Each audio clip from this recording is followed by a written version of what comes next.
Hello friends, welcome to the recipe video of bread halwa. మనం చాలా భోజనాల్లో చూస్తుంటాం ఏ ఐటెంని. ఇప్పుడు ఇంట్లోనే చేసుకుందాం చాలా సింపుల్గా. టేస్ట్ మాత్రం ఏ క్లాస్గా ఉంటుంది. So let's start our bread halwa recipe video. Welcome to my channel good food Telugu. Recipe start చేయకముందు మనం ఒక పని చేసుకోవాలి. కొన్ని మిల్క్ బ్రెడ్ ముక్కలు తీసుకొని ఒక్కొక్క దాన్ని 4 ముక్కలుగా కట్ చేసి పెట్టుకోవాలి. నేనైతే 8 ముక్కలు తీసుకున్నాను. ఇప్పుడు నేను చెప్పే కొలతలు 8 ముక్కలకి సరిగ్గా సరిపోతాయి. ఇప్పుడు ఒక కళాయి తీసుకొని బ్రెడ్ హల్వాలోకి కొన్ని డ్రై ఫ్రూట్స్ వేయించేసుకుంటే పని అయిపోతుంది. నేనైతే బ్రెడ్ హల్వాలోకి జీడిపప్పులు, బాదం పప్పులు, కిస్మిస్లు, పుచ్చపప్పు తీసుకున్నాను. ఏవేవి ఎంతెంత వేసుకోవాలనేది మీ ఇష్టం.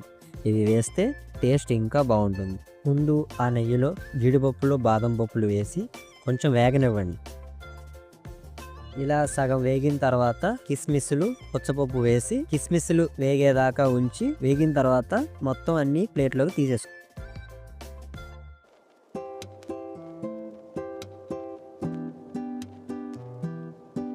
ఇప్పుడు అదే కళాయిలో అరగరిటె నూనె, ఒక స్పూన్ నెయ్యి వేసి మనం కట్ చేసి పెట్టుకున్న బ్రెడ్ ముక్కల్ని అందులో వేసి వేయించండి కలర్ మారేదాకా. మొత్తం ఒకేసారి వేసి వేయించకుండా ఇలా కొంచెం కొంచెంగా వేసి వేయిస్తే అప్పుడు ప్రతి పీస్కి నూనె, నెయ్యి బాగా అంటుతాయి.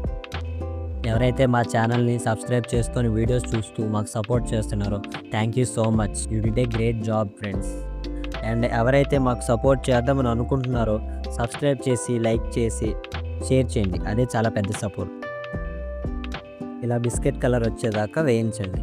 బ్రెడ్ ఎంత నెయ్యి, ఎంత నూనె అయినా సరే పీల్ చేసుకుందాం. అలానే ఎక్కువ వేయకండి, ఎగుట వచ్చేసిద్ది. మళ్ళీ ఒక స్పూన్ నెయ్యి, అరగరిటె నూనె వేసి ఇంకోసారి ముక్కల్ని వేయించండి.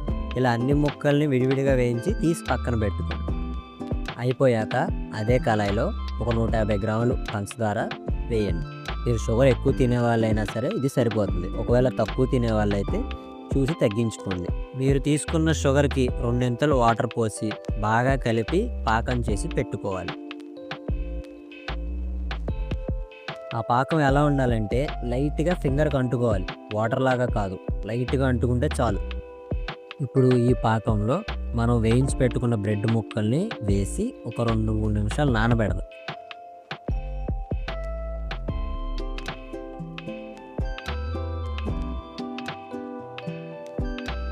నానబెట్టిన తర్వాత ముక్కలు చేసేయండి. ఇలా ముక్కలు చేసి ఇప్పుడు ఒక 150 ml కాసి చల్లార్చిన పాలు కలపండి. 150 mlకి తగ్గినా పర్లేదు, ఎక్కువైనా పర్లేదు. ఇప్పుడు పోసిన పాలన్నీ బ్రెడ్ ముక్కల్లో ఇంకిపోతాయి. అప్పటిదాకా కలుపుతూ ఉండండి. ఇంకిపోయిన తర్వాత ఇలా కొంచెం కొంచెంగా కలర్ మారుతూ ఉంటుంది.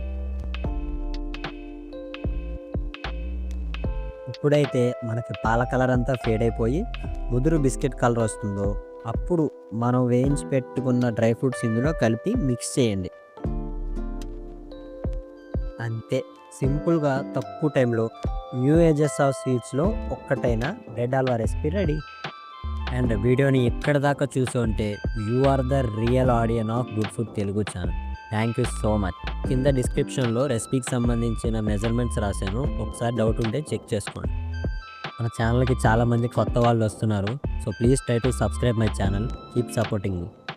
That's my video guys. Thank you for watching. You being wonderful audience.